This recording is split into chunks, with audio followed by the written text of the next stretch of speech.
wabarakatuh. Nama saya Dewi Sartika Mahmuda dengan NIM 0805 128 182 Di sini saya akan menjelaskan mengenai pengelolaan data Citra Aquamodis untuk menentukan zona potensi penangkapan ikan di perairan Kepulauan Seribu Jakarta dengan menggunakan 3 buah software. Yang pertama yaitu ada CIDES, yang kedua itu Microsoft Excel, dan yang ketiga yaitu ArcGIS atau ArcMap.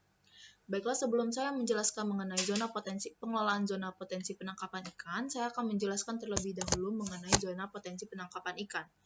Zona potensi penangkapan ikan atau biasa disingkat dengan ZPPI adalah informasi yang diolah oleh Lembaga Penerbangan dan Antariksa Nasional atau LAPAN. ZPPI didistribusikan dalam bentuk lembaran informasi soft copy yang kemudian diemailkan kepada Dinas Perikanan dan kelompok nelayan di seluruh Indonesia. Penentuan zona ini berdasarkan analisis SPL atau suhu permukaan laut pada citra satelit.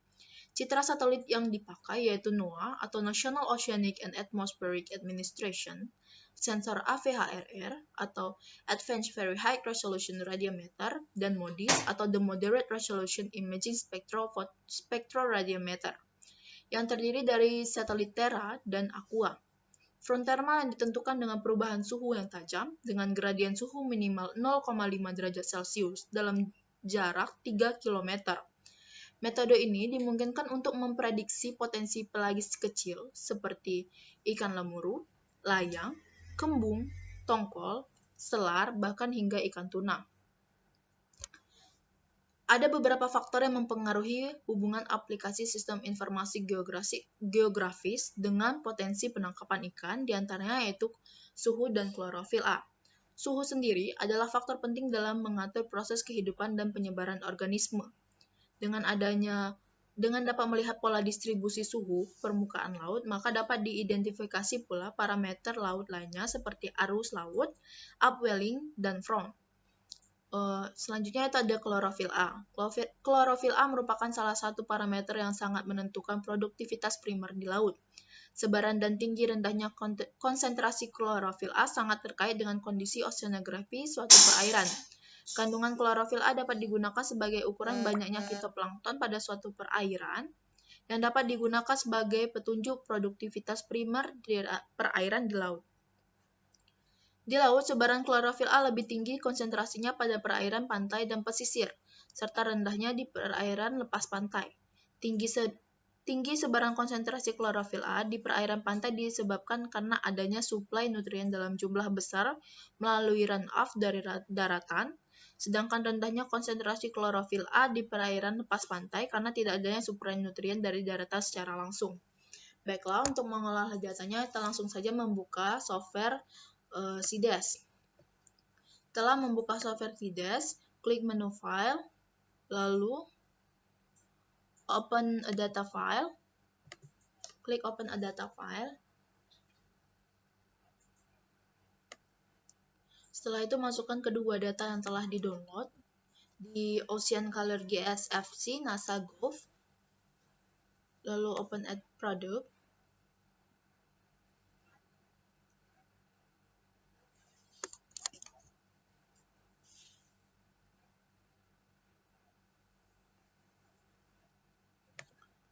Setelah itu, klik tanda plus pada raster. Nah, klik klorofil.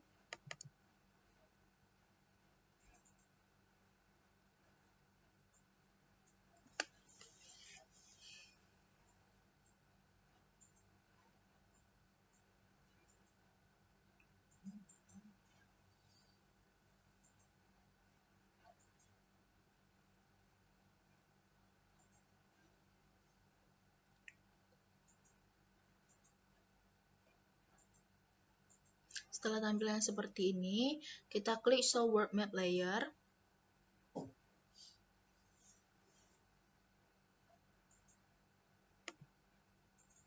Setelah itu, kita zoom bagian wilayah Indonesia.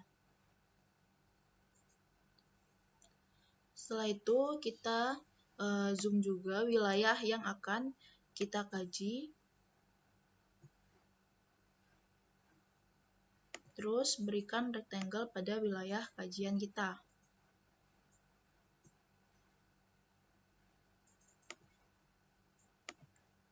Selanjutnya itu, klik geometri. Terus selanjutnya klik lagi klorofil A-nya. Pada area kajian atau rektangelnya, kita pilih export mask pixel. Dan untuk grade header, export type points, dan export wave light plus solar flux itu kita checklist. Terus selanjutnya write to file. Lalu simpan datanya dengan nama klorofil A. Save.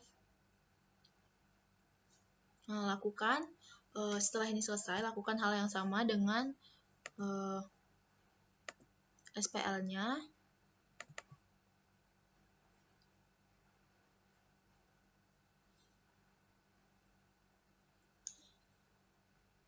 Setelah itu kita klik lagi.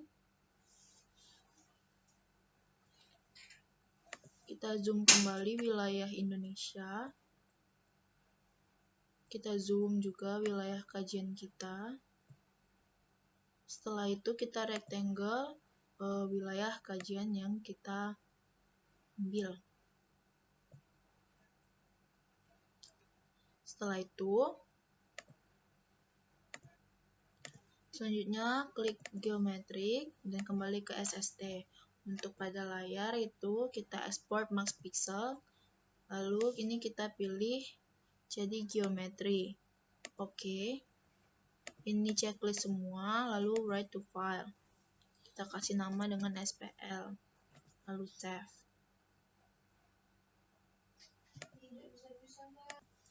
Baiklah, setelah selesai, ini kita close saja. Nah, lalu kita masukkan data yang telah kita, data klorofil yang kita telah buat di CDES tadi ke Excel. Ini kita hapus saja. Sisakan longitude, latitude, dan klorofil A. Nah, untuk longitude dan latitude-nya, kita pindahkan di kolom D. Untuk klorofil A-nya, kita sort filter, lalu filter.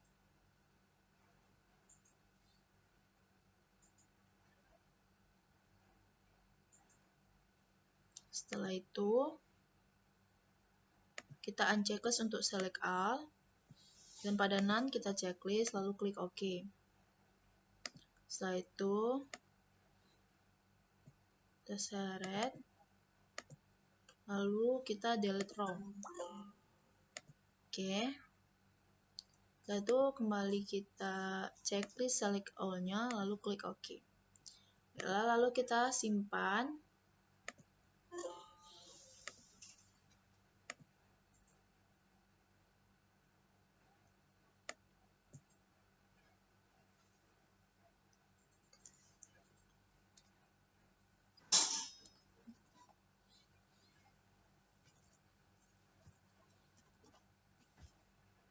Oke.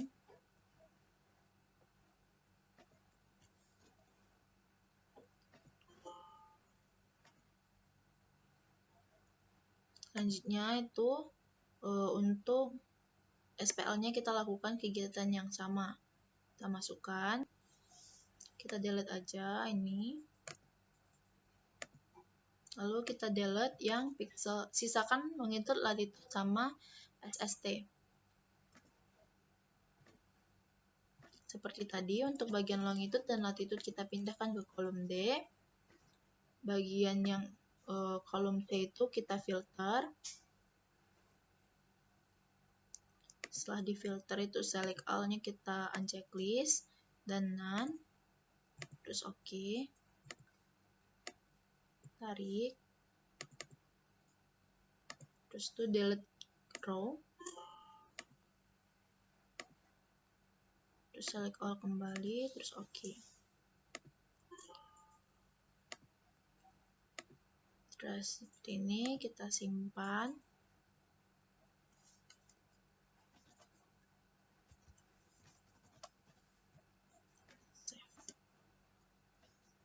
Oke, ini kita close saja. Baiklah, setelah itu kita kembali ke melanjutkan ke software ArcGIS. Selanjutnya buka software ArcGIS-nya, lalu klik File.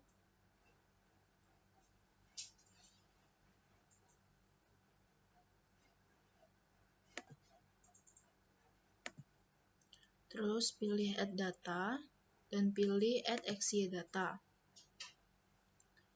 Lalu masukkan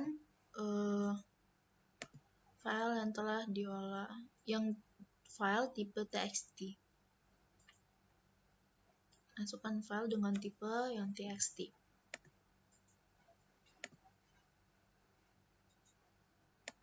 Kita masukkan klorofil A yang tipe TXT, lalu add.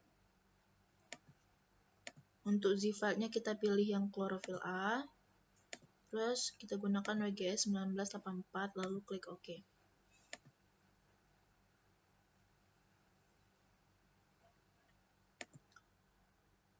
Selanjutnya, lakukan kegiatan yang sama untuk SPL, add data, add XY data. Lalu masukkan data SPL yang TXT, add. Yang ini kita masukkan yang SST, WGS 1984, lalu OK.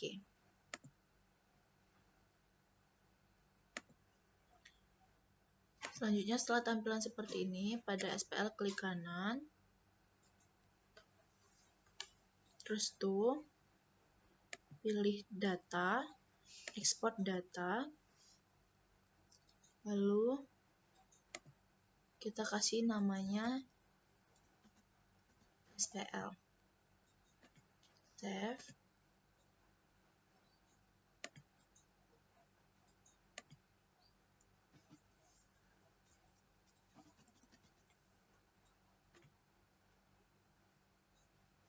Oke.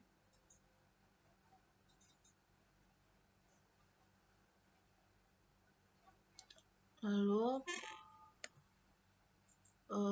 pada klorofil A lakukan hal yang sama, data, export data, lalu pilih menu browse.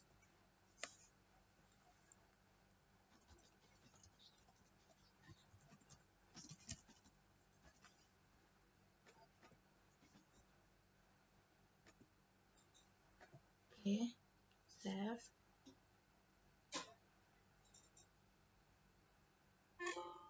Oke. Selanjutnya, untuk SPL ini bisa kita remove, dan klorofil A ini juga bisa kita remove. Selanjutnya, kita masukkan data SHP Indo.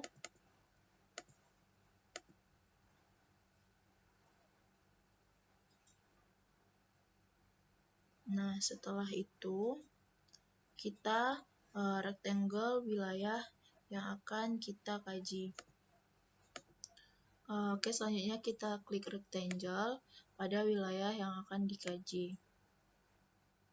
Oke.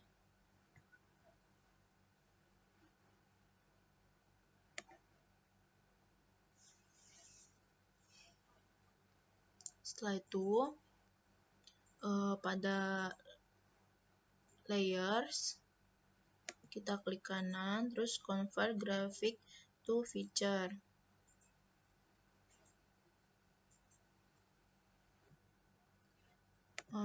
Untuk ininya kita ganti itkabu 2010, terus browse, kita ganti namanya jadi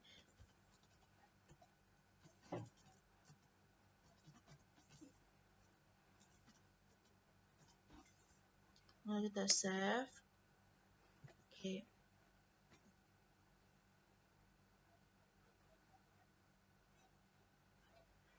Oke, setelah itu selanjutnya kita klik pada menu Windows, kita search, kita cari Iris.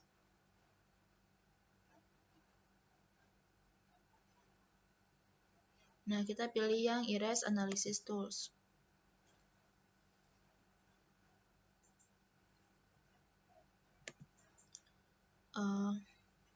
Setelah itu, ininya kita pilih klorofil.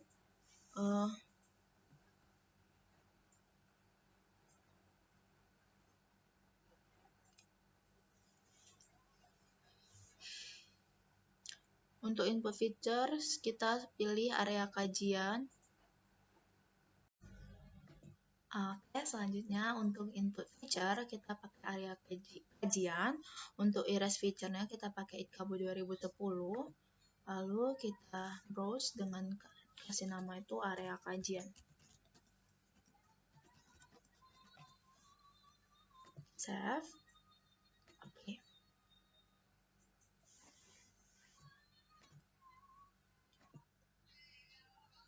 Baiklah, setelah itu, setelah area kajian yang muncul, untuk area kajian yang ini kita klik saja, terus kita remove.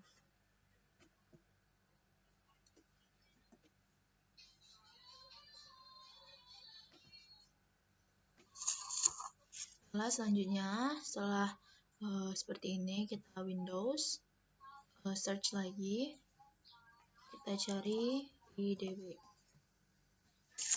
IDW sendiri adalah inverse distance wedge yang merupakan salah satu metode yang bisa digunakan untuk melakukan interpolasi. Nah, interpolasi sendiri adalah metode untuk mendapatkan data berdasarkan beberapa data yang telah diketahui.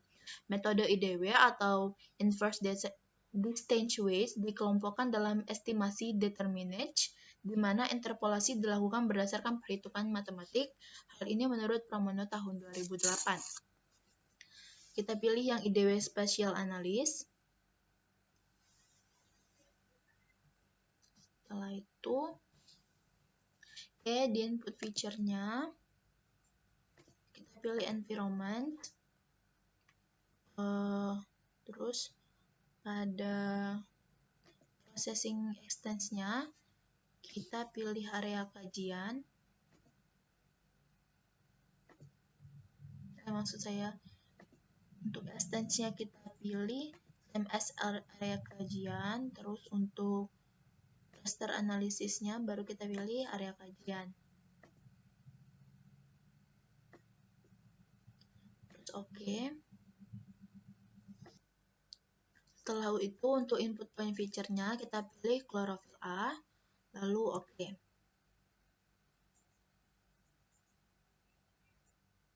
Selanjutnya lakukan hal yang sama untuk data suhu permukaan laut.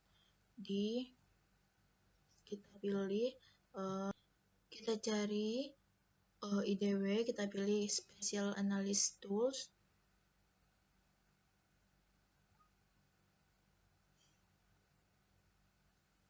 Oke, terus tuh di environment kayak tadi, untuk processing extents-nya itu kita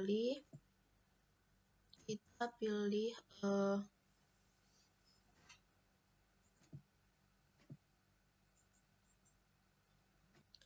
untuk processing extents-nya, pada extend pilih CMS layer area kajian, terus untuk raster analysisnya baru pilih area kajian juga. Oke, terus ininya kita pilih ya SPL karena kita ingin melihat yang SPL-nya. Lalu okein aja dan tunggu sampai seperti ini. Selanjutnya kita unchecklist di area kajian, terus kita checklist di area kajian SPL dan chlorophyll A, kita cari kontur. Kita pilih yang spatial analysis. Selanjutnya untuk di input rasternya kita pilih IDW Fit 2 yaitu yang ini. Terus untuk kontrol intervalnya itu 0,5 dan base kontrolnya 25. Terus oke. Terus kita kontur lagi. Kita pilih yang IDW Fit 1. Terus itu ini konturnya 0,5. Dan untuk base konturnya tuh 0,2. Kemudian oke.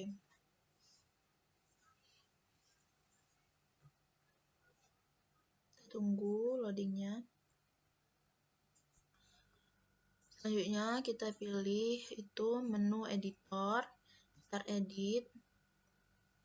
Terus kita pilih yang Jadi kita pilih yang kontur klorofil A. Terus oke. Terus pada kontur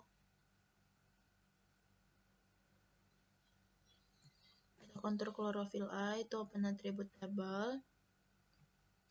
Nah, kita select by attribute, terus kontur lebih besar dari 2, terus apply.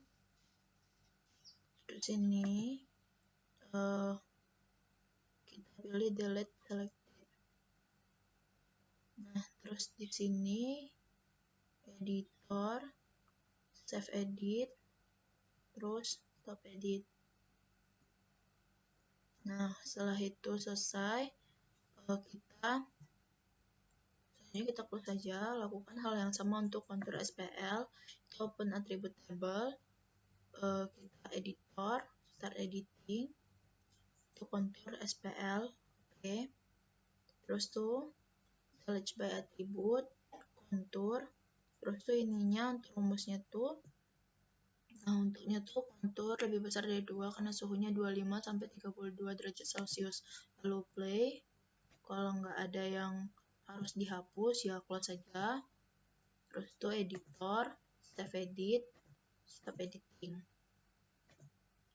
Selanjutnya itu kita ke menu bioprocessing dan pilih intersect.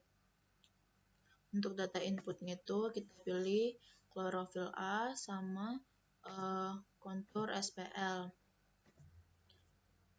Kemudian untuk output tipenya kita gunakan yang point lalu oke.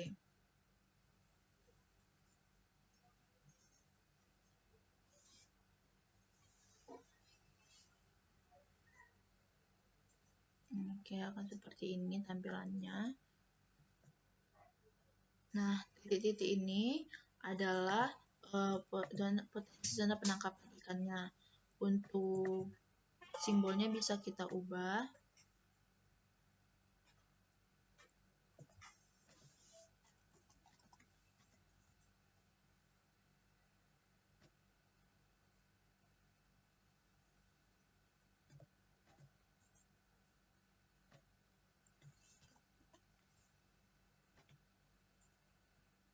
Oke. Lalu data from properties, kita pilih menu frame dan backgroundnya kita kasih light blue. Nah, berikut ini adalah potensi penangkapan ikan di perairan